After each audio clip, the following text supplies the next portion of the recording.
सकाळी कडक ऊन पडलेलं त्यावेळेसच मम्मीने मिरच्या सुकट टाकलेल्या आणि मिरच्या चांगल्या वाळल्या होत्या. तर इथे मम्मी देठ काढत होती मिरच्याची. मी आणि मम्मीने मिळून मिरच्या देठ काढले आणि मिरच्या म्हटलं आता चांगल्या वाळल्यात, लगेच मसाला बनवून ठेवूया. एकदा वर्षभर मसाला बनवून ठेवला की मग चटणीचं काही टेन्शन नसतं. घरची चटणी ती घरचीच भारी असते, नाहीतर विकतची चटणी आणली तर अजिबात भाज्यांना चव लागत नाही. तर मुलांच्या मस्त नाळाखाली आंघोळ्या चाललेल्या, कारण खूप जास्त गरम होत होतं. कपडे सुकलेले आरती काढून ठेवत होते, नाही तर हवेने लगेच कपडे खाली पडतात. संध्याकाळी अचानक ठरलं की चिकन 65 बनवायचं. चला म्हटलं चुलीवरच बेत करूया, कारण घरामध्ये खूप गरम होतं. तर इथे मग मस्त चिकन 65 बनलं आणि एक नंबर बनलं होतं. पप्पांना तर खूप जास्त आवडलं.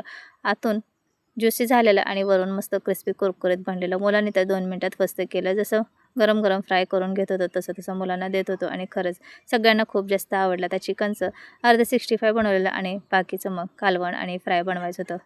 आणि संध्याकाळचं मस्त असं वातावरण झालेलं. सगळ्यांना चिकन 65 बनवून दिलं आणि लगेचच स्वयंपाक पण केला. मम्मी बोलली चूल पेटलेली तर गरमागरम बाजरीच्या भाकरी चुलीवरच करते म्हणून. मग तिथेच स्वयंपाक सगळा करून घेतला आणि सगळ्यांची पंगत मग बाहेरच बसवली. अंगणात असं गावाला बसून जेवायची एक वेगळीच मज्जा असते.